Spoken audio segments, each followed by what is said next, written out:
Good evening. Welcome to my presentation on an attorney's perspective on the city charter amendments, propositions A, B, and C. Just as a brief introduction of myself, my name is Ezra Johnson. I'm a lifelong resident of San Antonio. I'm a graduate of Edison High School, UT Austin, and St. Mary's Law School. Before I became an attorney, I was a school teacher in the San Antonio Independent School District. I did that for 6 years, and I taught in the Burbank High School attendance cluster. After that, went to St. Mary's. I've been an attorney for the past 10 years. And so what I'd like to do this evening is kind of offer a detailed perspective on the city charter amendments that are being proposed, and early voting is going on right now, so if you haven't voted yet, you still have the rest of this week and all the way through to next Friday to go to the polls and get that out of the way. But during this early voting period, I just wanted to take the opportunity to kind of, again, dig in deep on these proposals, because I think that there's a lot of folks who are asking some good questions about what do they mean. What will they mean for the city if we approve them? How will they affect the legal documents, the city charter that controls whether or not the city charter that controls what the city government does? And so tonight I'm going to try to make 3 basic points by going in deep and trying to provide a level of detail. Okay, so here are my 3 main points, and my three main points correspond. My 3 main points correspond to each one of the propositions.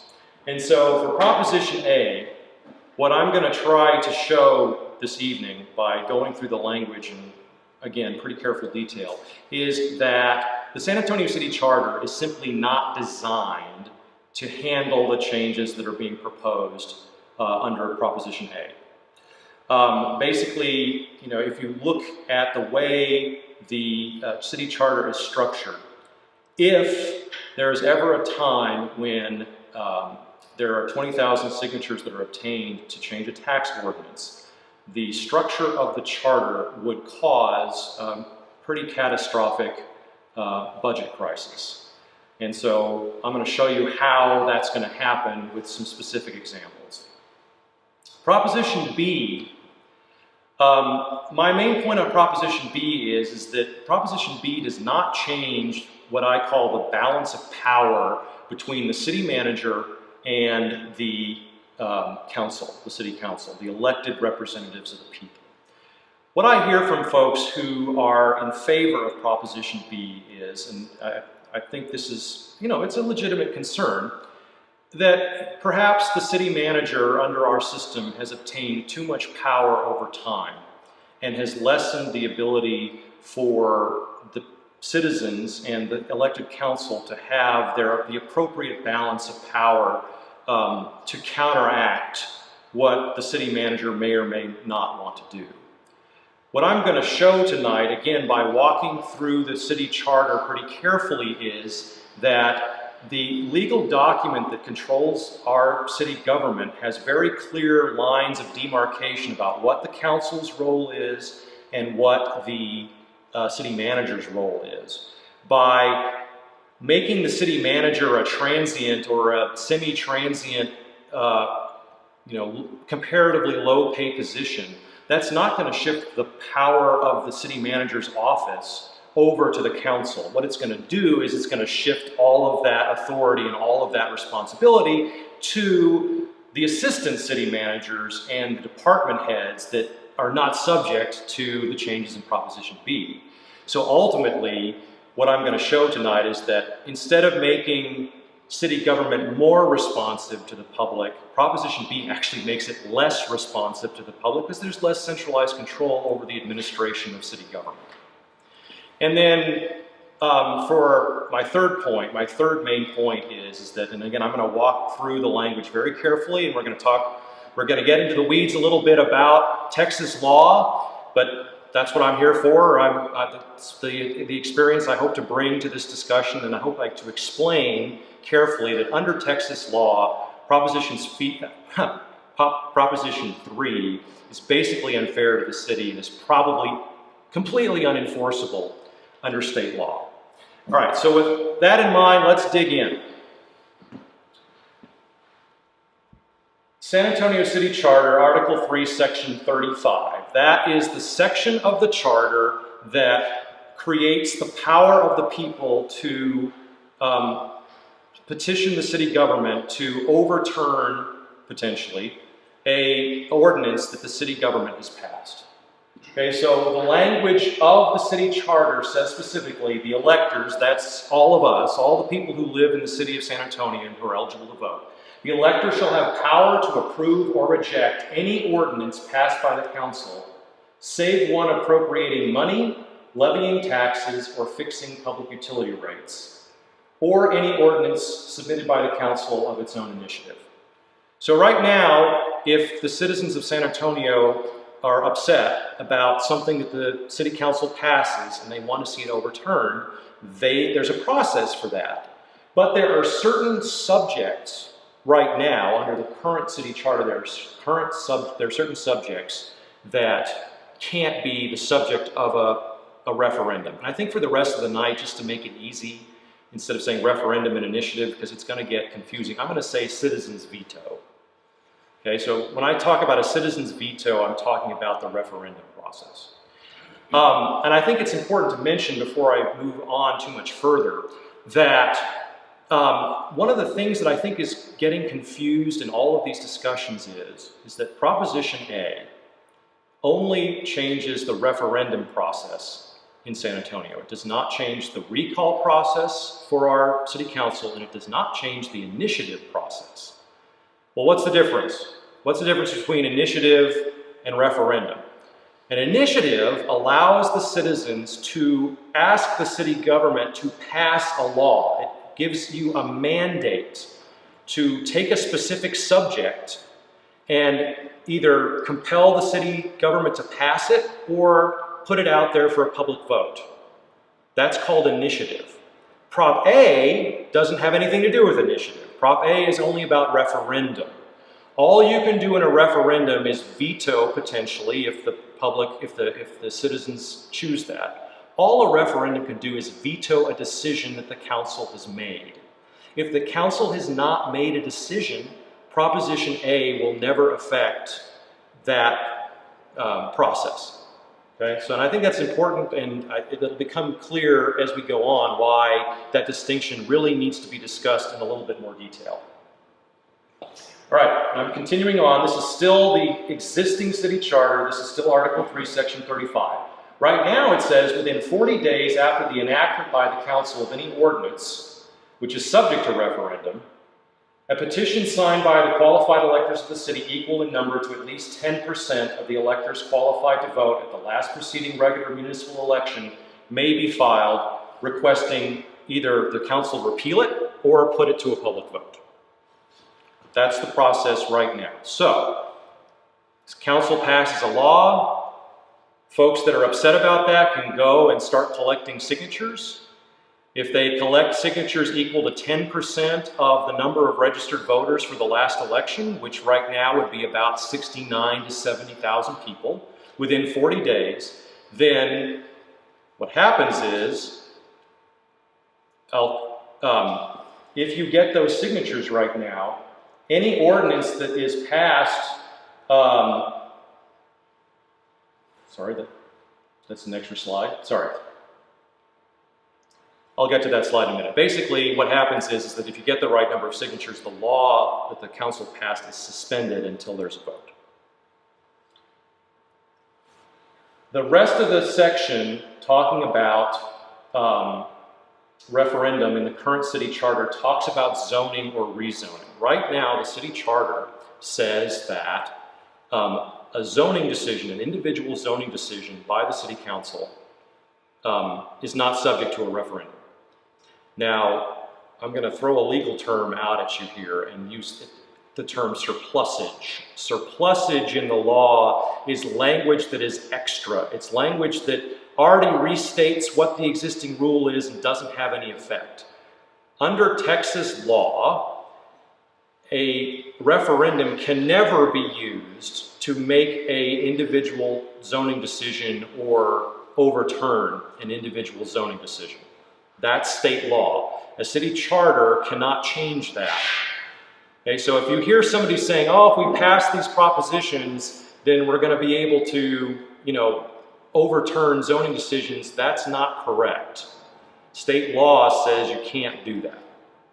And so put a pin in that, we'll come back to it. This is what Prop A is going to do to the city charter. This is what it will do to change that section on referendum.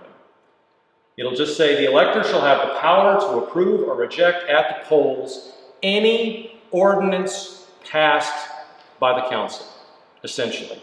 There's one tiny exception to that which is not relevant here, so we'll put that to one side.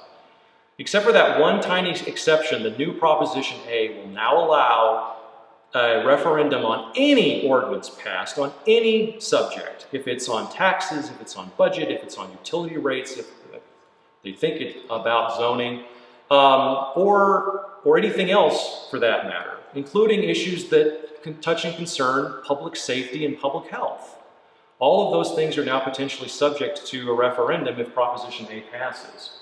And the other thing that Proposition A does is that it expands the time frame for collecting those signatures from 40 days to 180 days after the ordinance is passed by the City Council.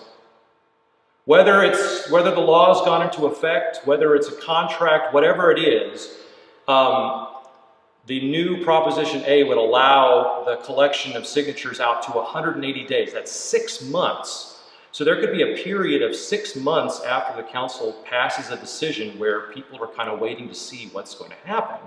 And that kind of uncertainty can cause a lot of problems. And we'll talk about a really egregious example of that in a second. The other major change that Proposition A makes to the city charter is now, instead of being 10% of the number of registered voters in the last election, now it drops the number to 20,000. So roughly 69 to 70,000 down to 20,000. For me, that's not really a problem, personally.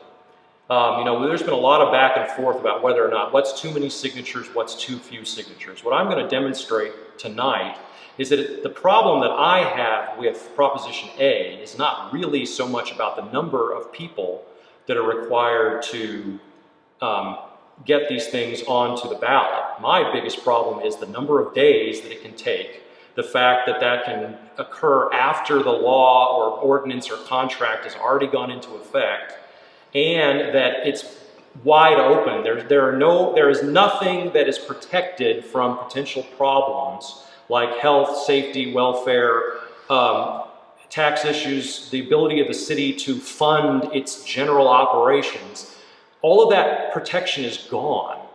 And so I think when we compare Proposition A to what Austin does, and the folks who are in favor of Proposition A often point to Austin and say, well, we're just doing what Austin does, we're just doing what Austin does. But I think you'll see tonight is, no, Austin's, the only thing that Proposition A has in common with Austin is the number of signatures. Everything else is completely different. All right, here's the biggest problem, and here's why I say that the San Antonio City Charter is simply not designed to handle the changes that Proposition A is asking for. Because of that 180-day period, what Article 3, Section 39 of the City Charter says is that if you successfully get the right number of signatures in the right amount of time, whatever the council passed is suspended. It stops until that vote can take place. Well, when does that vote take place? Well, there are only 2 times of the year that you can have a vote on city issues. It's either in May or it's in November. And so depending upon when those signatures are certified, that's when the election is going to take place. So if you can't get everything certified before a May election, the next time that you'd be able to vote on anything is going to be in November, 6 months later. So you could have a 180-day petition window and then another 6 months before you'd have a public vote, depending on how the timing works out. So you'd be sitting in limbo for potentially a year before anybody got any clarity about what the rule was going to be. And I think, as we'll see, I think that's a major, major problem. And the folks who are in favor of Prop A have never really addressed how they would get around that problem. So, get the right signatures. Further action under the ordinance shall be suspended if it's then in effect. And now we're really going to dig into the details, and I hope I haven't lost anybody yet here, because now we're getting into the nitty-gritty. All right, so Article 7, Section 94 of the City Charter has a very, very clear rule. The city may not impose property taxes in any year unless and until the City Council has adopted a tax rate for that year. And that annual tax rate must be set by ordinance. So the City Council has to have a separate vote on a single issue, and that one single issue is, what is the city tax rate going to be for this year? And if they don't do that each and every year, the city cannot collect property taxes. Now, I'm sure there are some folks that, well, that sounds great. I'm not particularly bothered if, they can't take my property taxes for that year. But the problem is that, half of the city budget comes from, at least a third to a half of the city budget comes from property taxes. And if the city doesn't pass this tax rate ordinance each and every year, it loses between a third and a half of its budget. Right now, under the current city charter, that's a tax issue. You can't have a referendum, whatever the signatures are, you can't have a referendum on this particular issue. If Prop A passes, you can have a referendum on this particular issue, on this tax rate ordinance. And here's why that's important. Section 94 of the City Charter also requires the City Council to adopt a tax rate for the current tax year on the same date as the city's annual operating budget is adopted. And it's all done at once. See, I think a lot of folks get the impression from watching TV and reading the newspaper that City Council is kind of like the United States Congress, where they pass spending bills on unique issues one at a time. Sometimes they bundle them up together to vote on them at the same time, but they're essentially each a separate, essentially a separate ordinance or a separate law. San Antonio City Charter doesn't allow that. San Antonio City Charter doesn't say, all right, you can pass the police department budget in one time, and then at another time you can pass the fire department budget, and then you can pass the library budget, a third day, and you can pass the animal control budget next week. No, the San Antonio City Charter requires all of those things to be done at the same time and voted on as one single budget. And so if you're getting the impression that, hey, if we pass Proposition A and it only takes 20,000 signatures to repeal something, to have a citizen's veto, well, if I think that the animal control budget isn't high enough and I want it to be higher, I'll just try to get a petition started. Well, the problem is that because Proposition A can only work on council votes and council decisions, and because that's all bundled up into one big package, the only thing you can do to change the city budget through Proposition A is veto the entire budget, because that's how it's voted on by City Council. That's what's required by the City Charter. And so the only way you would ever be able to change that is if you got rid of the entire budget. And what happens if you get rid of the entire budget? Well, everything goes. Then the city's not paying firefighters, not paying police officers, not paying the folks who repair the streets and fix the sidewalks and code compliance or any of those things. So that's an important thing to keep in mind is that the city budget is one giant package that is only voted on one time per year, and the tax rate is set at the same time. The vote on the ordinance setting the tax rate must be separate from the vote on adopting the budget. So you've got to have a vote on the budget, which is one thing, and then the vote on the tax rate. That's what the city charter requires. All right, so here's a specific example of why I think, looking at that specific city charter language, looking at what the city charter allows on referendums now, and what the Proposition A would do, Here's a specific example of why I think that essentially Proposition A is a budgetary time bomb just waiting to go off. Right now, and if you're driving around San Antonio, there are signs out there saying that if you vote yes, you'll be able to lower your taxes. Lowering taxes is one of the things that the folks who are in favor of Proposition A are hoping will happen. That is something they want to do. So it's not a theoretical thing. It's not a hypothetical. This is something that people are out there right now advocating for. Pass Proposition A so that you can lower your own taxes. Well, remember, we talked about how the city sets your property taxes every year. They pass a specific ordinance. If Proposition A goes into effect, here's a timeline. So Proposition A goes into effect after this November vote. Next year, the city is going to have to adopt a budget. It has to adopt, the city charter requires it to adopt a budget every single year, and it's got to be done before October 1st. The city operates on a fiscal year that runs from October 1st to September 30th of each year. They're not on a calendar year accounting cycle. They're on the October to September fiscal year, which most governmental bodies operate under. The U.S. Congress operates under an October to September fiscal year also. Okay, so they've got to get that budget done before October 1st every year, and they usually pass it in September. All right, so let's say the city passes the 2020 fiscal year budget in September of 2019. That means that the tax rate goes into effect on October the 1st of 2019. Once that goes into effect, your city property taxes are due on January 31st of 2020. Now, remember, folks at Prop A who are in favor of Prop A are saying, we're going to use Prop A to lower taxes. So they go out under the new rules and they get 20,000 signatures to repeal, to veto the tax ordinance. And they collect those signatures. Remember, they have 180 days from the time that the council passes the ordinance, which is in September. So they basically have all the way until March to collect those signatures, because Prop A expands it out to 180 days. However, it's just 20,000 signatures. And so let's say they got all 20,000 of those signatures by January of 2020, before property taxes are due. Well, the result of Proposition A, as it fits in with the city charter, would be is if they collect those 20,000 signatures before January, the tax ordinance is suspended and the city has no legal right to collect property taxes until there's a vote. Now, if it's in January, that vote is probably going to happen in May.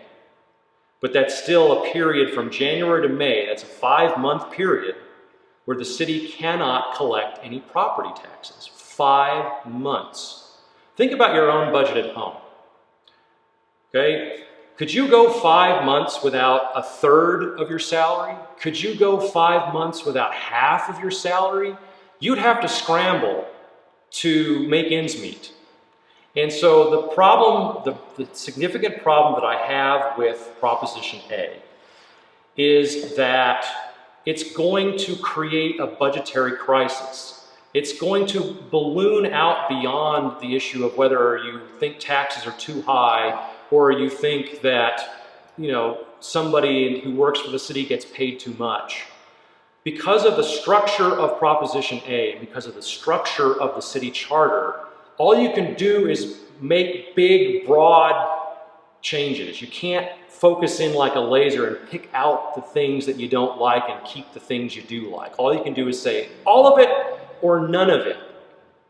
And if it's an all or nothing proposition, then it's going to mean that, who's going to pay the librarians, who's going to pay animal control, who's going to pay solid waste to come and collect recycling and garbage, etc. Who's going to do that if the city is struggling for 5 months because it's lost a third to a half of its budget? And I don't think that's scaremongering to say that. I don't think that's a wild hypothetical. That's what the charter says. The charter says that the city cannot collect property taxes unless the council sets the rate by ordinance. If a petition for a citizen's veto suspends the ordinance, my reading of the city charter is that suspends the city's right to collect those taxes, and therefore that money's not coming in and services are not being provided. That is a real possibility. And I am just deeply concerned that that has not gotten enough attention. I've said it before tonight, and I'm going to say it several more times. I don't think it is an exaggeration to say that Proposition A is a budgetary time bomb just waiting to go off. Is that a question? I have a question. I've heard that the city of San Antonio hasn't increased their tax rate in over 25 years. Correct. And probably the squeeze that most people are feeling from their tax rate is probably, or the property taxes, from the state taxes. Right. And not from the city taxes. Correct. And, just, how, our rate hasn't gone up, but people still feel like they need to reduce their taxes. It just, I feel like people don't have the proper education, they're not getting the right messaging, and that might not be solved in the circle, but the people, in this area or all over San Antonio are getting these tax squeezes, and they think that they get this message, lower your taxes, right. And they think, oh, this is going to, lower my taxes, but there's other statewide bills Sure. that have just come in that have said that their tax rates will go up anyway. Right. And so I wonder if a lot of this, is just coming kind of preying on people's, already their stress, their fears, and basically they're trying to, bring power back to their situation, but unfortunately they're not being educated about where those taxes are being allocated, Sure. Who's actually increasing the rates. Well, and so that brings up a lot of really good points that I want to address about the city charter.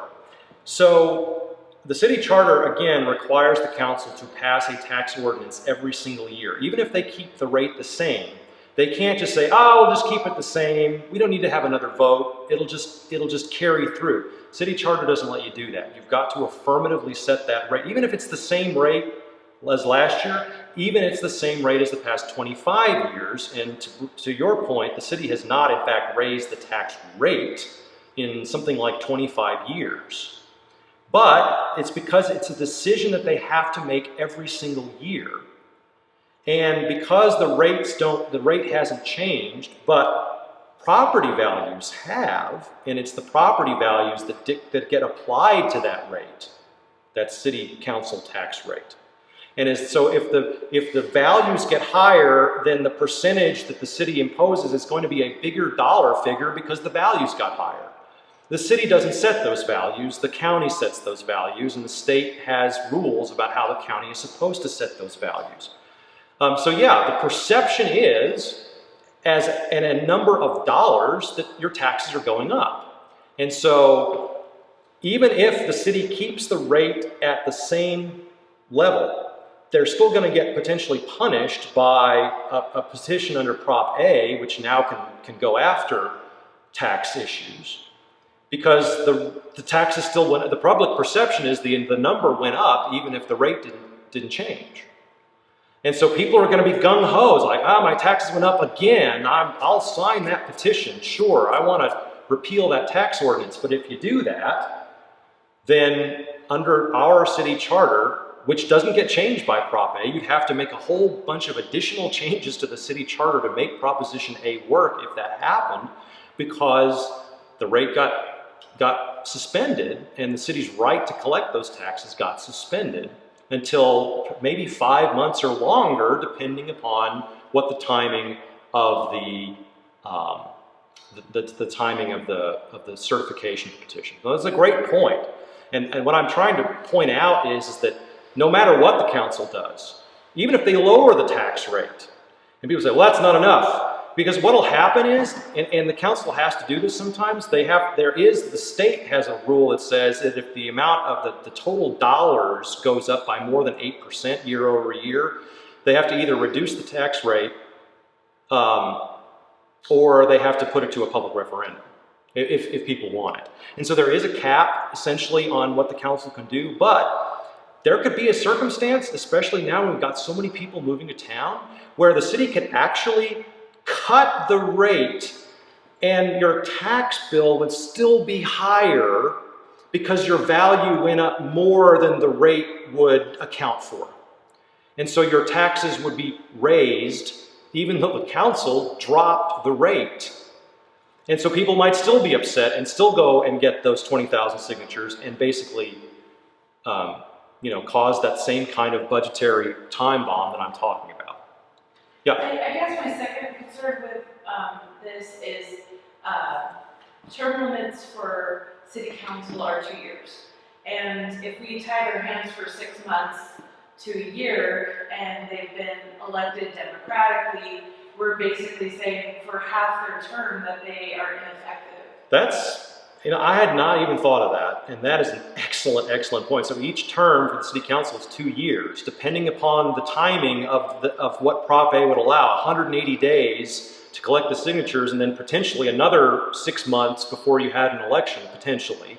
Yeah, somebody's council term may be tied up for, half of a council term may be tied up. How effective is that council person going to be in helping their districts and representing their constituents if they've got to wait half a term just to see what's going to happen? That's an excellent point, and I hope that that's something that everyone who's watching, if there's still anybody left, will consider. All right, so a lot of proponents of Proposition A are saying, well, the folks who are against Proposition A are engaging in some scare tactics.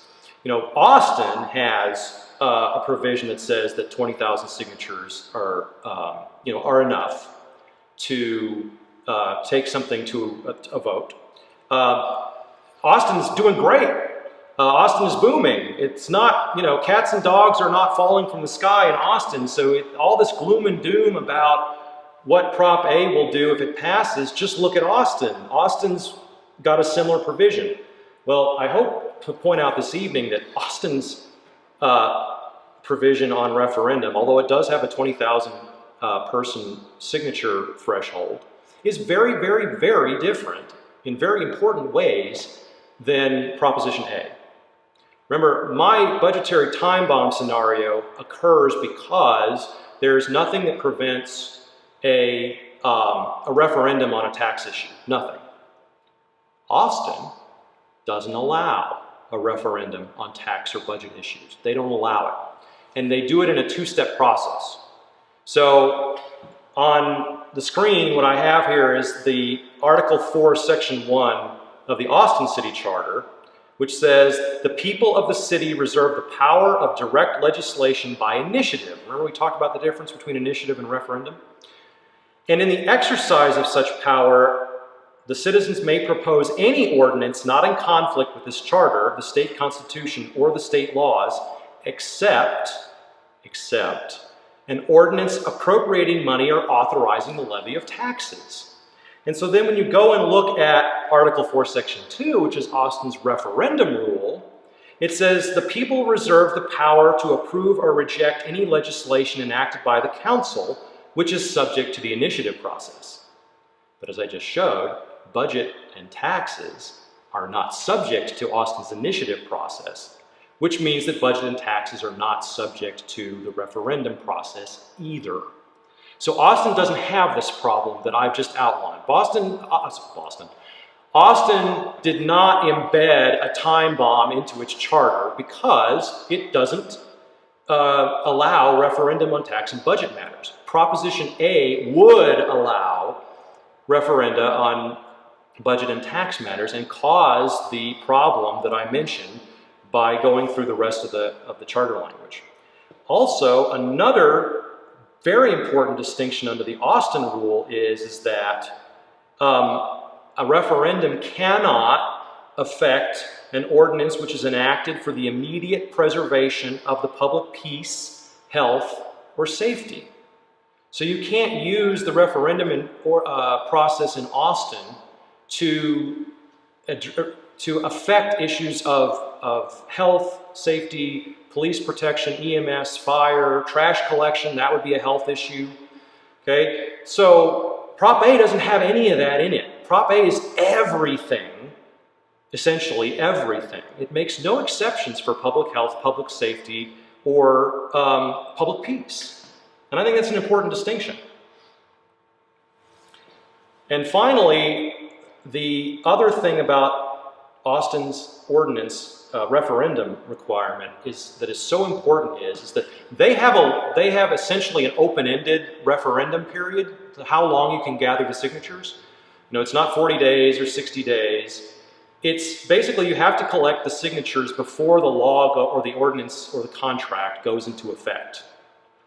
And so essentially anything that the Austin City Council passes that goes into immediate effect, whatever that is, whether it's a contract or the budget, or if the budget was subject to the rule, if they make the effective date the same date as the vote or a few days after the vote, you essentially protect that implicitly from being subject to a referendum. So the Austin City Council has an immense amount of control over what can be subject to referendum under their rules by simply saying that the enactment of the provision goes into effect immediately, essentially, because what their referendum rule requires is you got to collect all the signatures before the law goes into effect, or before the ordinance goes into effect, or before the contract is awarded. So I hope that that shows, and I'm talking a long time now, I hope that that shows that there are some very, very fundamental differences about the Austin ordinance that Proposition A doesn't have. And frankly, and I've said this many times on Facebook, if the firefighters were asking us to pass exactly Austin's rules, I'd be all in favor of it. Sure, let's drop the threshold. Let's at least give an additional opportunity for more participation, if more participation is possible, by reducing the number of signatures. But Austin's rule does not just blow that all wide open to anything, and it doesn't create these weird pockets of potential problems because it can't affect the way that the city budget is passed. Some other folks that I tend to agree with on a lot of issues who are supporting Proposition A have said things like, hey, you know, what's wrong with Proposition A? What's wrong with dropping the threshold? Will make the electorate more engaged. You know, that might get people to come off the sidelines and start voting again, which I think is something that's very important. I think it's important to encourage more people to participate in the process. But the question is, does opening up the referendum process, making it broader, does that create a more engaged electorate? Well, I'm going to just compare San Antonio to Austin again, since the folks who are in favor of Prop A keep saying, well, look at Austin, look at Austin, look at Austin. Well, let's look at Austin. Austin has that lower signature threshold. Has Austin seen an increase in voter participation due to that lower threshold? The answer appears to be no. There does not appear to be any evidence that I can find that the expanding the referendum and initiative process actually brings people off the sidelines and gets them to participate more.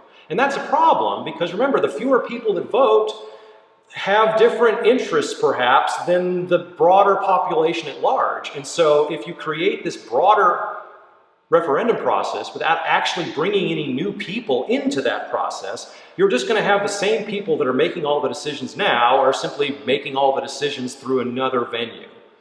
And so I would caution anybody who is expecting that expanding the referendum process will make the electorate more engaged. There's no evidence that that takes place. Some other folks that, again, I agree with on a lot of issues and I think are working in good faith to improve the lives of their fellow citizens are saying on Facebook, if we pass Proposition A, we can use it to fight gentrification. Well, I'm going to point to Austin again, since everybody says, well, look at Austin. Austin's got something similar. Austin has a lower voter threshold on their referendum rules. Does Austin have a lower problem or a lesser problem with gentrification? No. Austin's problems with gentrification are worse than they are here. And so Again, all I'm trying to point out here is that simply dropping the number of signatures that are required is not a cure-all. It is not a panacea for what ails the city. There's nothing that's been demonstrated, at least with these examples that I've shown you. Now, perhaps there are other examples, but at least, again, the closest example that I can find, Proposition A is not going to be a cure-all for these problems. I'm putting that out there. Yep. And another thing with gentrification that's, oftentimes that can kind of be circumvented around the city council. So there's often many things that cannot be protected by the city council. Right. That's why usually, in situations of displacement, the city can kind of help those communities that are being relocated, but they usually have to go into some type of legal agreement with the developers to basically protect those communities. So it's oftentimes not decided in the city council. Right. No, you're absolutely right. And remember I talked about how state law cannot affect a zoning decision through referendum? I think one of the reasons why Austin's lower signature threshold hasn't made a difference is because a referendum can't be used to change the zoning law. And that's typically when the council does get involved in decisions that might affect gentrification, that's usually zoning issues. But if the property doesn't need a zoning change, the city doesn't get involved. And so that development may occur, and all of the ripple effects from that development may occur without any input whatsoever from the city government. So if anybody's saying, hey, we're going to use Proposition A to end land grabs, I think I saw somebody called it a developer land grab. Well, no, to the extent that there are developer land grabs, and I don't know if there are any, but if there are any, the only way that it would be affected would be through a zoning change, and a referendum can't affect a zoning change. So that's another good point. So the bottom line on Proposition A is it's a budgetary time bomb just waiting to go off, and there are that I can see, there are few to no positive attributes on the other side that would balance out the potential problems that Proposition A would cause. And for that reason, I'm asking folks to please vote against it. I would tell everyone who is in good faith working toward making the process more democratic to look at Austin's rule very carefully, and after this is ended, hopefully when these propositions don't pass, let's look at passing Austin's rule here, because I think that could work. I think it could protect the city interests while expanding opportunities that folks seem to want. But just remember, even if we change it to Austin's law, it's not a panacea. All right, let's talk about Proposition B. Sorry, I'm going to check my watch, which is, I see we're already about 45 minutes in here. I'll try to speed it up just a little bit because this is a little bit more dense. Here's what Proposition B is going to do. And this is the exact language. I just quoted the language directly from what's on the city's website. It says, shall the city charter be amended to limit the term of the city manager may serve to no longer than 8 years, limit the compensation of the city manager to no more than 10 times the annual salary furnished to the lowest paid full-time city employee, and to require a supermajority vote, that means 8 out of 11 council people, to appoint the city manager. Now, I want to point, this is me putting my lawyer hat on because I look at contracts all day and I interpret contracts. Words matter. Words always matter, but words really matter in contracts, and they really matter in law, in a statute, a law, and ordinance. And so when I see two different words that appear to be describing the same thing, my antenna prick up. And I'm saying, well, wait a minute, now why did they say compensation for the city manager, but salary for the lowest paid city employee? And I don't think, and I've been arguing back and forth with folks at the Rivard Report and at the Express News that they keep saying that Proposition B is a salary cap. I don't think that's quite right. Now, I'm not going to say that this is the final end of that discussion, because this may be subject to, all of this is probably going to be subject to litigation if it passes. And so we'll have that argument in court about the difference between salary and compensation. But as I read this today, and if I was going to give a legal opinion on whether or not Proposition B is a salary cap or a compensation cap, I think it's pretty clear that Proposition B is a compensation cap. Why is that important? Well, because there's a lot more to compensation than just salary. It's health benefits, retirement benefits, 401k matching, if that's a thing that we give the city manager, any living expenses, like a car, a parking space. All of those things are potentially tangible benefits that have value that are part of a complete compensation package. And so there's a lot of numbers that are getting thrown around by saying, well, if we pass Proposition A, then the manager's salary will be capped at about $300,000, give or take. And I'm saying, wait a minute, if it's a compensation cap, the salary is actually going to be quite a bit lower once you factor in the other things besides salary that are included in everybody's compensation. Most of us, those of us who have a salary and are not an hourly worker, if you're getting a salary, you're getting a whole bunch of other benefits besides just the money that you receive in your paycheck each month. And so when you're trying to compare, like, well, Austin city manager makes the same as Proposition B would require, I don't think that's quite accurate. I think if you read Proposition B the way I do, I think that would actually drop our city manager's compensation to be lower than what the city manager in Austin and Dallas are being paid right now. Something to think about. That's kind of a minor point. I think there's a much more fundamental issue that I want to talk about, but food for thought.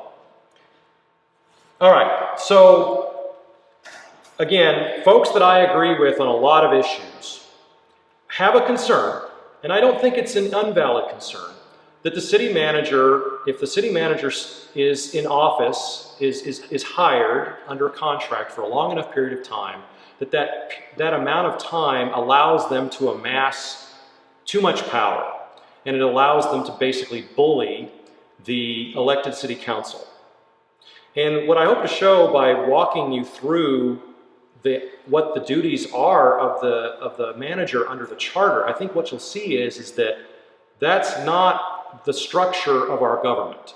The structure of our government is a council-manager government. That's the decision we've made as citizens, that rather than have the mayor be the head of everything, we are going to have a city manager that administers the government. The city council passes the laws, changes the policies, hires the folk or appoints the people who are going to be on commissioners. But the day-to-day operation of the city is going to be turned over to a city manager. That's what our city charter requires. Article 1, Section 2 of the city charter says, all powers, not some powers, all powers of the city shall be vested in the elected council. The ultimate authority is always the elected council in our system. Since they can hire and fire the manager, they always have the ultimate authority under any decision that's made. And so our popular representatives, who are elected every 2 years, the city charter gives them all the power, all the ultimate authority, not the city manager. Article 2, Section 4 of the city charter says the council shall have and exercise all powers now or hereinafter conferred on the city. The city manager, this is Article 5, Section 45, Part 2. Sorry for the legalese. The city manager shall be appointed by council for an indefinite term and may be removed by resolution at the discretion of the council by a majority vote of its members. Now, typically, city managers are given contracts. And so the question arises about whether or not, well, does the manager have to stay until the end of their contract? No. Built into those contracts is basically a severance package because the city charter gives the council the right to dismiss any city manager at any time, at their discretion, for any reason. And the contract dictates then what happens after that occurs. But again, the ultimate authority is always vested with the city council. Proposition B doesn't change that. City charter does not vest the ultimate authority in the manager. All of the power that the city manager exercises is through the continued confidence of the council. So what I would say to folks who are maybe a little upset with something the city manager has done, and you're saying that the city manager is unaccountable to the electors, that's not true. The city manager is accountable to the council. They are elected by us. And if the city council doesn't like what the manager is doing, the city council can step in and have a say in that. So if you see something or hear about something that the city manager is doing that you're not happy about, remember, the city manager is doing that because the council wants the city manager to do that. And so your beef is going to be with council, not with the manager. Okay? Article 5, Section 45, Part 1, the council shall appoint a city manager who shall be chosen on the basis of his... Oh, just quick diversion here. All of the pronouns in the city charter are he. Perhaps there needs to be a charter review commission to take out all of the gender-specific pronouns, but put that to one side. We talk about he in the context of the city manager. The charter always talks about he. Okay, so it says, city manager shall be chosen on the basis of his executive and administrative qualifications. He shall receive compensation as fixed by the council and shall, during his tenure of office, reside in the city. That's an important point. You can't be the city manager of San Antonio unless you live in San Antonio. And so if you're not from here and the council hires you, in order to become the city manager, you have to buy a house here. And if you have a family, you have to buy a house and move your whole family here. If Proposition B passes, the manager will only be able to stay as manager for 8 years. Imagine being on a job hunt and saying, all right, if we hire you, you got to move here. You got to move your whole family here. You can't live in Alamo Heights or Terrell Hills or Balcones Heights or whatever. You have to live within the city of San Antonio. You've got to buy a house and you've got to move everybody here. But at the end of 8 years, no matter how good a job you're doing, you're fired. And you can't be city manager anymore, but you just bought this house and you've got this thing that you've got to deal with, and you moved your whole family. Who's going to want to do that? On the flip side, if you hire from within, if you bring somebody who lives in San Antonio and makes them city manager, if Proposition B passes, they're going to have to not be city manager in 8 years, no matter how good a job they're doing. They cannot be city manager anywhere. How are they going to make a living in San Antonio? They're going to have to move out of San Antonio to make a living. Who's going to want to live their whole life in San Antonio, grow up to be city manager and say, thanks for the past 8 years, see ya. You've got to move to another town. Folks are talking about hypotheticals and all, but from a practical perspective, I just don't see a whole lot of qualified job candidates wanting to take the job under those circumstances, but we'll come back to that. All right, so here's what the city charter says about what the manager is responsible for. The city manager shall be responsible to the council for the proper administration of all affairs of the city and shall have the power and shall be required to do these things. Enforce the laws. Notice it doesn't say the council enforces the laws, it's the city manager who enforces the laws. Number 2, appoint and remove all officers and employees in the administrative service of the city. The council can't do that. Only the city manager can do that. Number 3, exercise administrative supervision and control over all departments created by this charter and hereinafter created by council. Only the city manager can do that, not the council. Number 4, keep the council fully advised as to the financial conditions and needs of the city. Prepare and submit the budget annually to the city council and be responsible for its administration after the adoption. So the city council doesn't manage the budget, the manager does. That's our system. That's what is required under our charter. Continuing on. The city manager must prepare and submit, as of the end of the fiscal year, a complete report on the financial administrative activities of the cities for such year.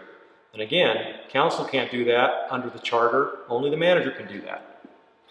The manager can recommend to the council such action as he or she may deem desirable, And I'm skipping ahead to some of the more salient points here. Number 8, act as the chief conservator of the peace within the city. And so it's not the city council that keeps the peace under the charter, not directly anyway. It's the manager that does that. The city council can't step in and manage the police department. It can't step in and manage the fire department. It can't step in and manage EMS. Only the city manager can do that. And then there's a catch-all at the end. The city manager shall perform such other duties as may be prescribed by this chapter, or which may be required of him by an ordinance or resolution of the council. Here's the kicker. Article 5, Section 47. The council and its members shall deal with the administrative service solely through the city manager, and neither the council nor any member of council shall give orders to any subordinates of the city manager, either publicly or privately. A city councilor under our charter cannot direct the head of transportation and improvements, or transportation and capital improvements. They can't direct him, hey, go fix that road over there. Council can't do that. Only the city manager can set that. What happens if a city councilor goes to a department and says, I want you to do this, or orders somebody to do something? They can be removed from council. This is such a fundamental aspect of our city charter that the city council cannot order the city staff to do anything directly. They can only do that through the city manager. That if they do that and they're caught doing that, then the ultimate penalty is that they are removed from council entirely. So why is that important? Let me skip ahead since I'm kind of running long here.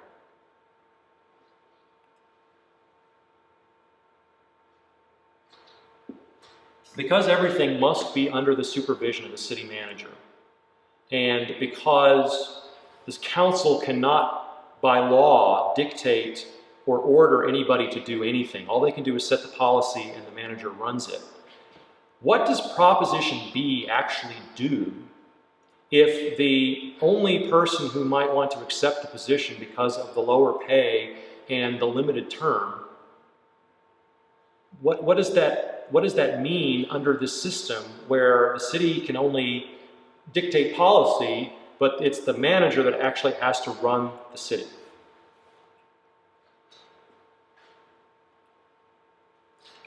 Proposition B does not change the scope and extent of the powers delegated to the city manager in the city charter. And it doesn't change the scope and extent of the powers delegated to the council either. If your expectation is that by passing Proposition B, we will remove power from the city manager's office and give it to the people, that's not what our city charter allows. The people are not allowed to tell city departments what to do under the charter. They can't do that. You'd have to change a whole bunch of sections in the charter in order to make that possible, and of course Proposition B doesn't do that. And so what would happen is if you have somebody who's inexperienced, or it's basically a figurehead position, you basically turn the city manager into a figurehead position. Do you change the charter that says that the city can't talk to the city staff? No. Somebody is going to have to talk to the city staff, and it's not going to be council. Who's it going to be? It's going to be the assistant city manager. It's going to be the department heads. They're not subject to Proposition B. Their pay doesn't change. Their term of office doesn't change. They're going to be the ones who are effectively running the city because the city charter doesn't allow the city council to step in and micromanage it. Why is that important? One of the complaints I've heard for years that has finally gotten better is the city departments, the right hand often doesn't know what the left hand is doing. You'll have, TCI will come out and fix a road, put a brand new surface on it, and then Saws will come out and dig it up the next day to put a pipe in, to tear up a brand new road, and then CPS will come in after that and mess around with it some more. Now we've got all the city departments under the current administration, they're actually talking to each other and how all their combined roles can be managed better and more efficiently. If we pass Proposition B, that's going to all go out the window because you're not going to have that one strong central individual who is making sure that the right hand knows what the left hand is doing. And it's going to make city government less responsive because You can't just go to the city manager, the council can't just go to the city manager and say, do this thing. They're going to have to go to the city manager and say, do this thing, and the city manager is going to have to go to their department heads who may not listen to them, might not listen to the manager because they're only going to be there for 8 years anyway. And so city government is not going to get closer to the people because we make our manager less able to do their job. And their job is specified in the charter. And Proposition B doesn't change that part of the charter. It doesn't change the job. It just changes who will be there. And if that person is not qualified or is less qualified or is new, then I think ultimately Proposition B would make it less responsive, government less responsive, not more. And so for that reason, and for a host of others, I would ask folks to vote against Proposition B. Yes? If Proposition A passed, and we were in a situation where the city council was going to hire a new city manager, not for any of the propositions, but the current one moved on. Right, sure.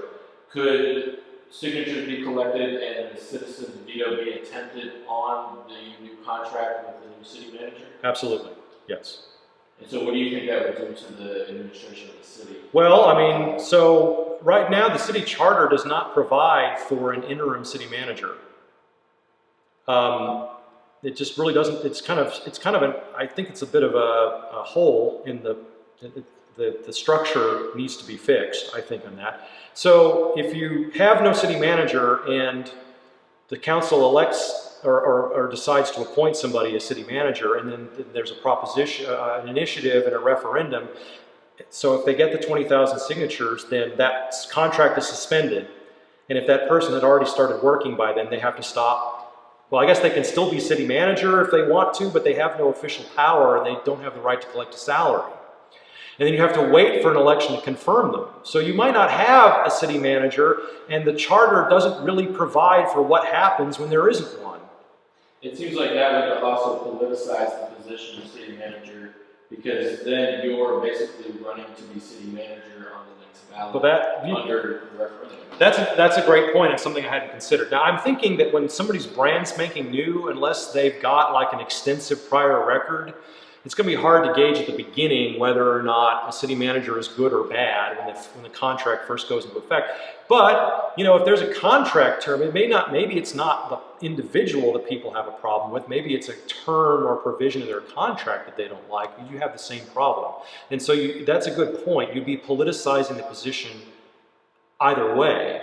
And the whole point of the council manager system is not to politicize the administration, the actual day-to-day running of the city government. So yeah, I think you're right. I think that's a big problem. Potential problem. Can I make one more comment? Sure, please. We are one of the biggest cities in the country, and I think it would be wise of us to keep the top, talent in the city manager position. And when you limit the compensation like that, it makes the job unappealing to that top tier of talent. And I think that if we didn't have that, we'd have many more problems in the city than we do now. I think that's true because, I mean, again, because of the position that I'm advocating, I think that's true. I also think that objectively that's true. But the thing I think that raises another issue that I'd like to bring up, which is, for those of you who are concerned that the city manager has too much power, quote unquote, that's really a function of our charter, not of who occupies the office. And so I'm certainly open to having a community-wide discussion on whether or not we switch from a council manager system to a mayor council system where all the elected officials essentially control the government and the operation of the government directly. If that's a conversation we need to have, let's have that conversation. But Proposition B doesn't do that. What Proposition B does is creates this weird hybrid of the two systems, but it doesn't account for the other provisions in the charter which dictate what the council can do and what the manager can do. And if you don't properly mesh those together, then again, you're going to have major problems with city government being responsive to people's needs. And certainly if we decide as a city that we want to keep the council manager system rather than the mayor council system, then we shouldn't hamstring the position in the way that Proposition B does. Yes. Another thing that kind of troubles me with the language is, it's basically a proportion, 10 times what the lowest Right. salaried member, and there is some discrepancy between compensation and salary that is also, troubling. But maybe that's because maybe it wasn't written by a lawyer, possibly. But what my concern with all that is, 10 times the annual salary. If you limit the city manager and you don't limit the salary of the assistant city manager, that we could come to a scenario. Or the department heads. Yeah, you could come to a scenario where they are paid more than the city manager. Like you said, it becomes a figurehead. And the other thing that I don't really understand is that supermajority vote, 8 to 11, what kind of the context that would be. Because right now it seems like with the charter, it would be just a majority vote. 6 votes. So with this one, it would take 8 to 11. What kind of the mindset behind that would be? Is that basically taking away the power of council if they're making a decision to remove that city manager in the future? Well, what it does is it gives a minority on council. It gives 4 votes instead of 5 votes power over this decision. I'm sorry, 4 votes instead of 6 votes over power over this decision. Now, again, at the beginning of a new manager's tenure, presumably it's the honeymoon period. Everybody's happy. We're bringing in this person because we think they're the most qualified. The only reason why a council person might want to use that as leverage is probably has nothing to do with the manager. It's leverage and something else that they want. And that's my concern with the supermajority vote of starting the process of hiring a city manager. Is I don't know under what context you would need a supermajority vote for a new person that you've just vetted and you've just done the due diligence to see if they'd be the right candidate. What purpose is served by giving 4 people, a veto authority over the rest of council, or 5 people? All right, so again, we haven't lost everybody in the audience here. Proposition C, let me see if I can get through this. Okay, I'm doing all right here. It's a little more than an hour. We're doing great. I'm on the home stretch, I promise. I think I'm on the home stretch here. All right, Proposition C. Proposition C, I've talked the least about this one on Facebook, primarily because, in my review of the law that is going to be impacted, the state law that's going to be impacted by Proposition C, it's in my legal opinion, for whatever that's worth, and the legal opinion of a couple of labor attorneys that I've spoken with about this, I think it's pretty clear that Proposition C, if it passes, is illegal. It's contrary to state law and would be unenforceable if it passes. But let's go over it anyway. All right, what Proposition C says is Proposition C, the language is, shall the city charter be amended to provide the International Association of Firefighters Local 624, and nobody else, with unilateral authority to require the city to participate in binding arbitration of all issues in dispute with the association, that's the firefighters union, within 45 days of the city's receipt of the association's written arbitration request. All right, so what does all that mean? Let's try to strip away some of the legalese there and try to get into what does that mean.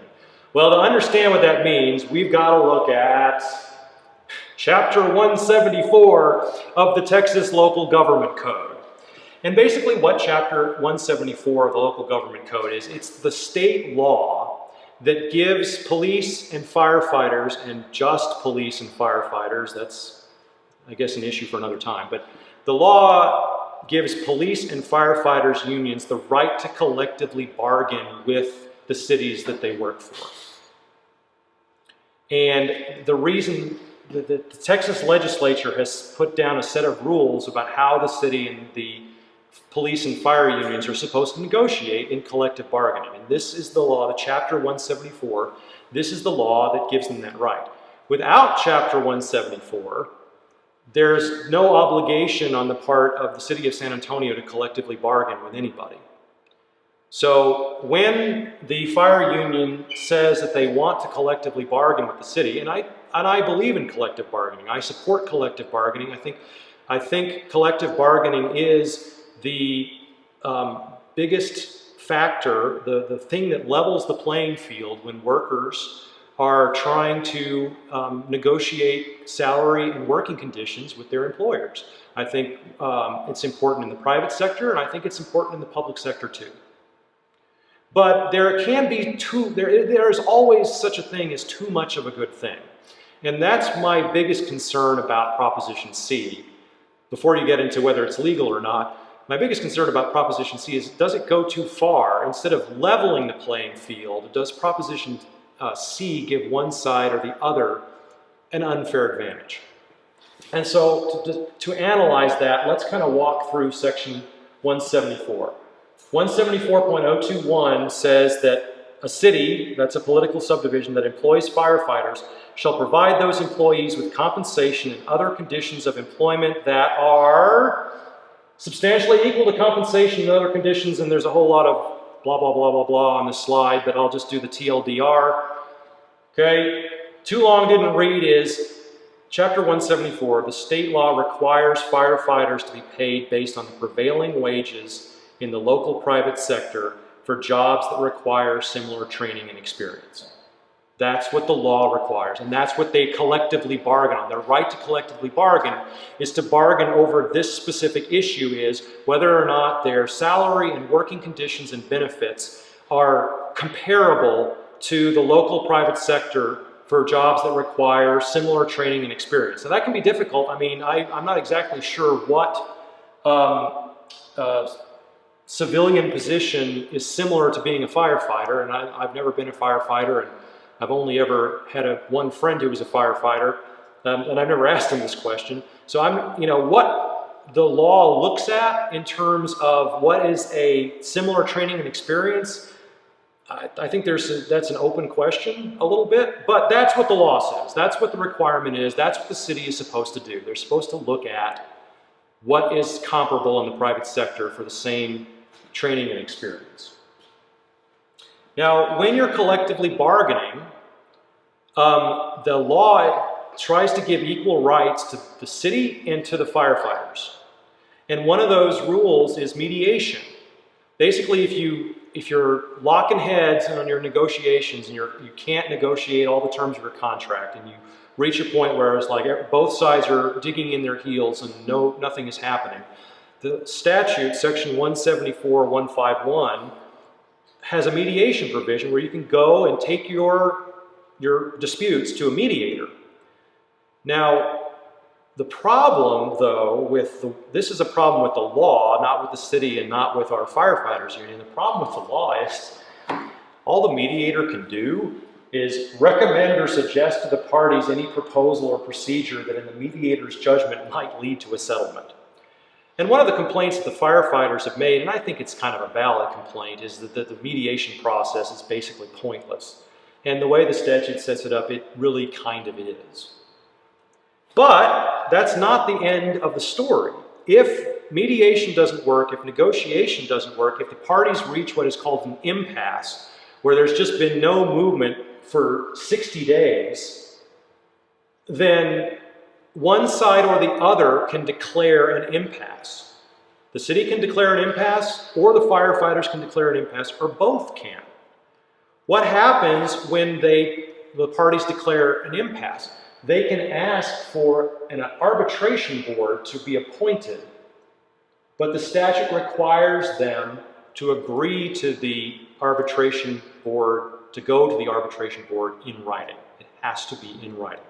One party under section 174.153 and under all of chapter 174 of the local government code, the firefighters cannot drag the city unwillingly to arbitration, and the city can't drag the firefighters to arbitration unwillingly. They both have to agree.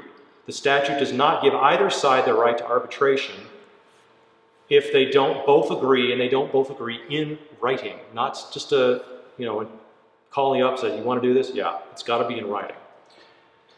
Okay, so section 174.154 of the law is the procedure for picking the arbitration panel.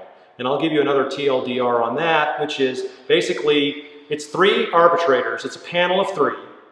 The city picks one, the firefighters pick one, and then those two arbitrators, they pick the third to be the chair of the panel. And a majority of those three arbitrators are the ones who decide whether or not the arbitration is going to be awarded to one side or the other.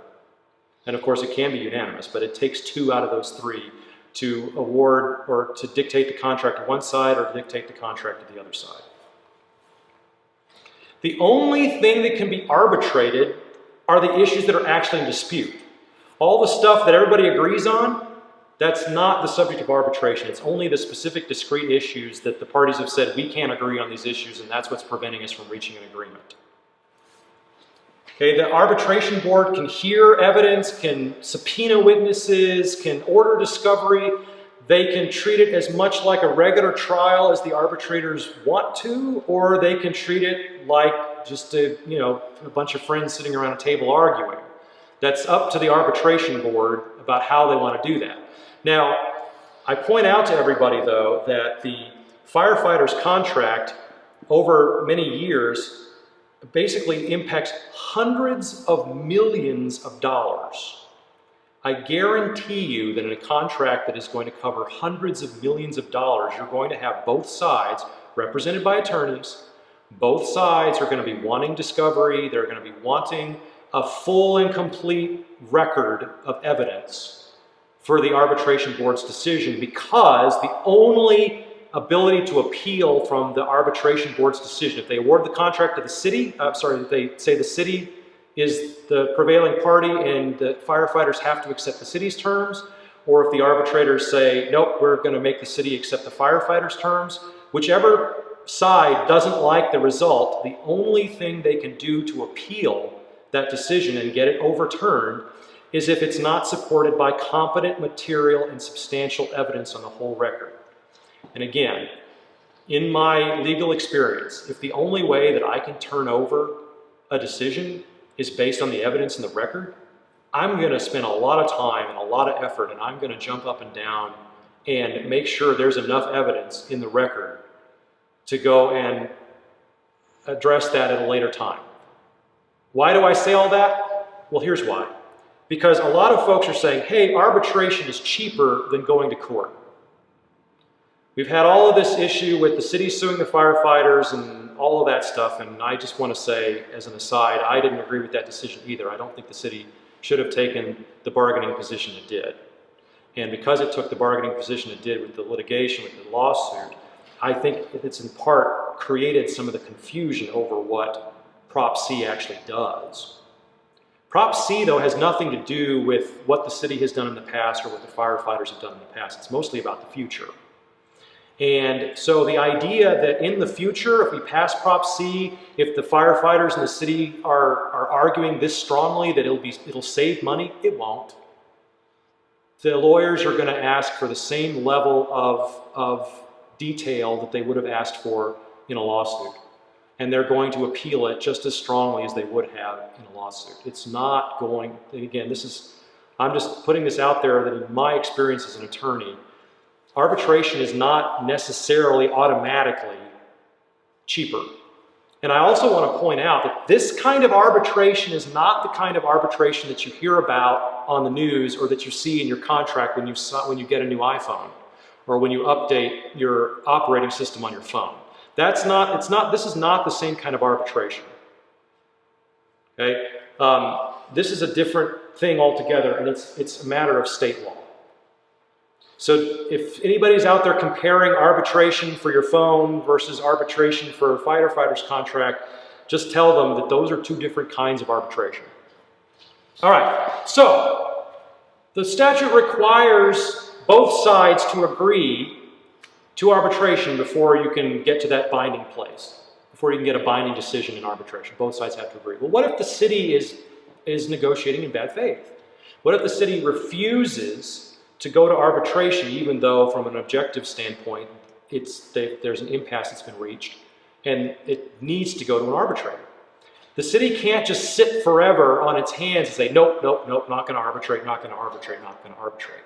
Section 174.252 gives the firefighters union a remedy that if the city is not seeking arbitration, is denying arbitration in bad faith or just simply refuses, the firefighters have a remedy.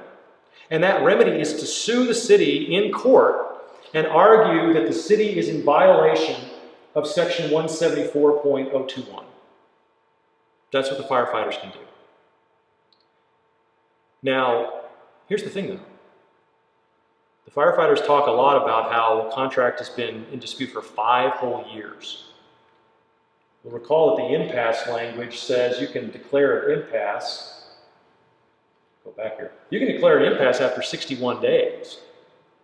Why, if in 5 years, in 60 months, we're probably in the 61st month, why aren't both sides demanding arbitration?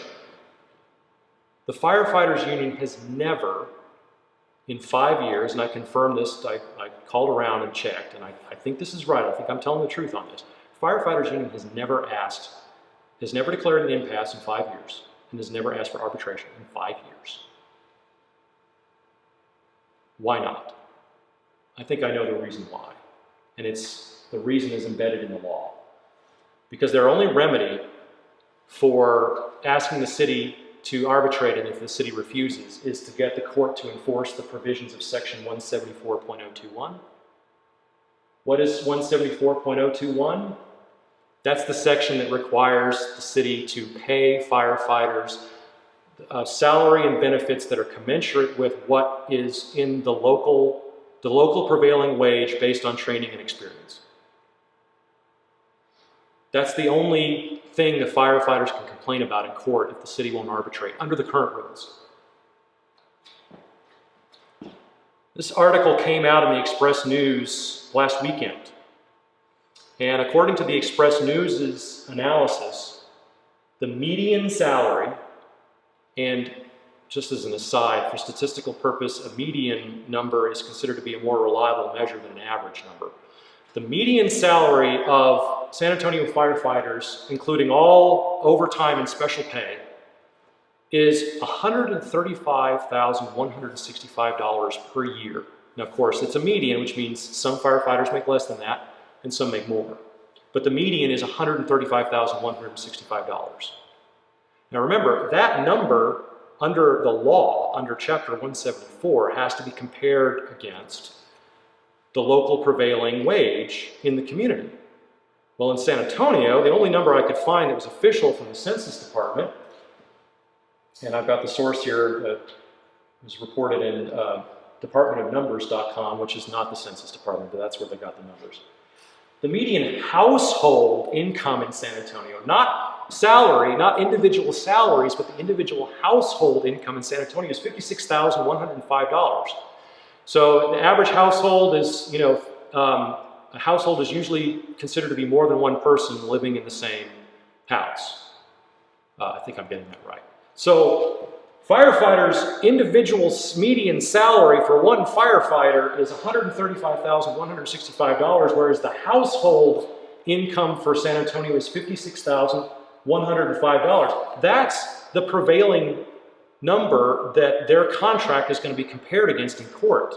And there is no way that, well, I shouldn't say there's no way. I think it's very unlikely that any judge would say, and right now, this is the city's, from what I understand from the people I've talked to, the city has actually proposed a pay increase for the firefighters.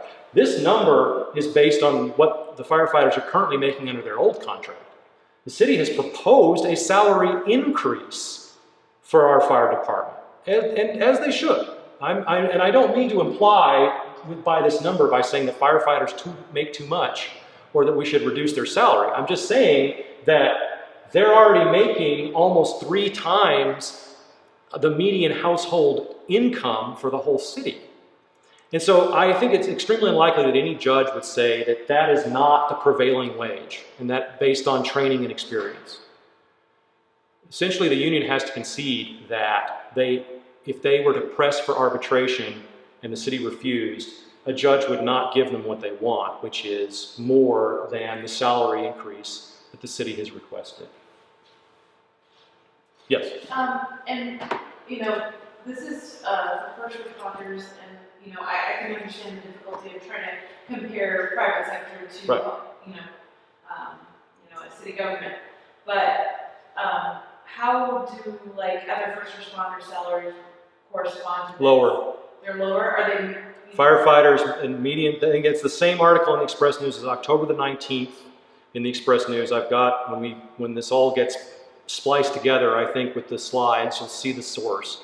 And if you go and read that article, you'll see that the median firefighter salary is more than the median police officer salary.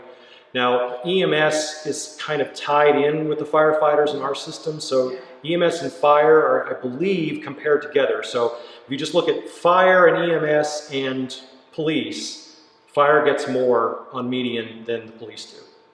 So that's another thing. Now, you're not supposed to compare that because the police are not the private sector. But if I'm a court, if I'm a judge, that information is going to be out there. It's like, hey guys, you're already making more than the police department is. How am I supposed to say that you're not getting enough under Chapter 174?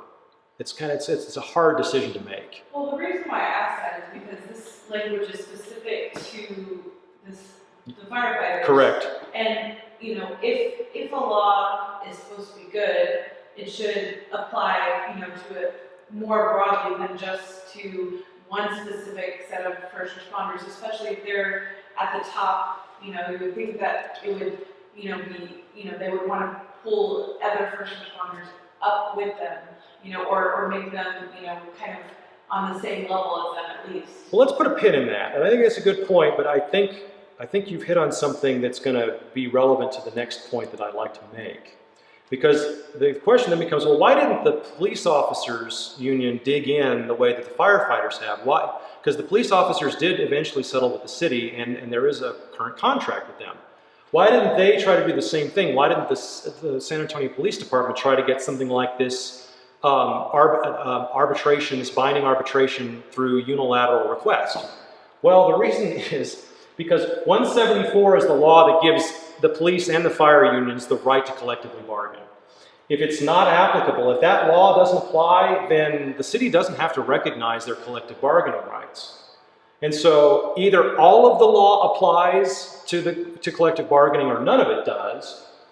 And since Chapter 174 doesn't allow arbitration unless both sides agree, and because a local rule cannot change state law, Prop C declares a right to allow the firefighters to say, all right, we're in binding arbitration now. State law doesn't give them that right. State law just doesn't give them that right.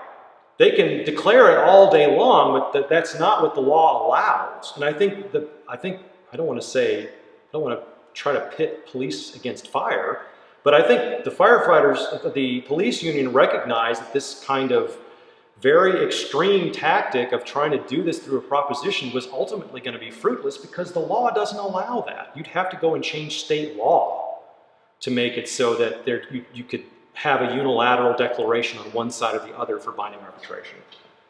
Statute simply does not allow unilateral declarations of binding arbitration.